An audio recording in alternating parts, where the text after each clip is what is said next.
Steve Phelps went on the NASCAR Weekly podcast, and he talks about how, this new package that they're coming out with, although everyone that I've ever talked to absolutely hates it. And I mean everybody. Like, Twitter hates it, and then actual NASCAR fans hate it. And I know, this is kind of a running joke for me, but, Twitter does not represent NASCAR. I just want to make sure everybody listening to this podcast understands that. Twitter does not represent NASCAR. Twitter is, I've looked at the numbers before, but I think I've decided it's roughly less than 10% of actual NASCAR fans are on Twitter and actually actively using Twitter. So just know that Twitter is not a good representation because it's majority young people as well. Facebook is a slightly better representation. I'll give them that. The NASCAR fan base, the NASCAR audience is mostly on Facebook, and a lot of people use Facebook. So that's a better representation. But Twitter, the NASCAR Twitter sphere is not a good representation of NASCAR. I just want to make that known. I'm going to say that as many times as possible. So anyway, it seems like both sides of this, the NASCAR Twitter sphere and the actual NASCAR fans, kind of unanimously agree, no, we don't like the way this new package is going. We're not happy with the changes NASCAR has been making, all that. And yet he comes on and claims that, no, actually, by our research, it shows that people do enjoy this. And the reason he says that is because the NASCAR Fan Council says, I think he said 80% approval from the NASCAR Fan Council.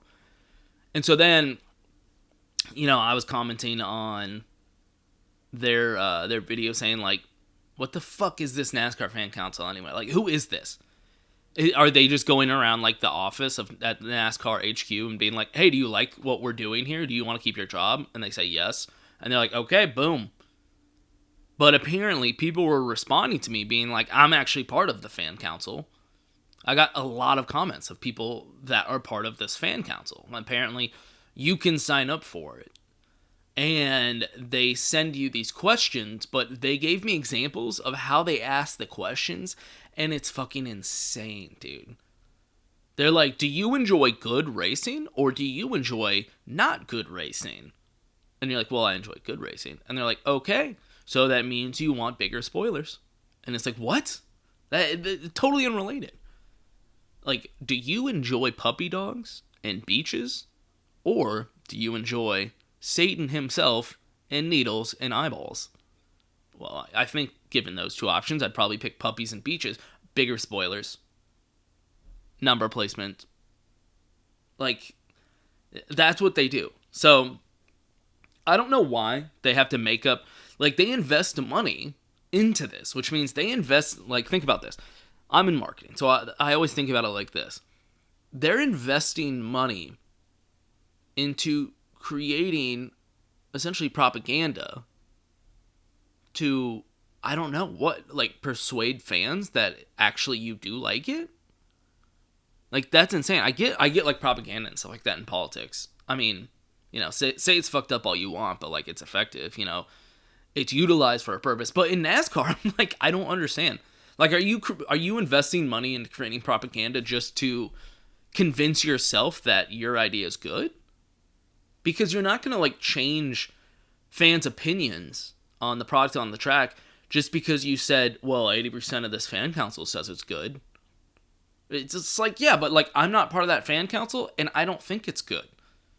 So, if you're going to invest money into conducting research on an audience response, which is good, which is what you should do, especially with a sport that you only exist to offer fans what they want, right? Because when you stop doing that, you don't have a sport anymore.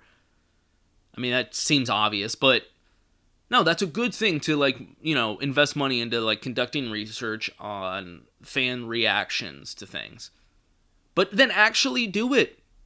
Actually, ask real questions and get real responses from real fans. Really conduct some research and see what people want and then give it to them. Like, that's how business works. I don't know. Maybe I'm fucking crazy.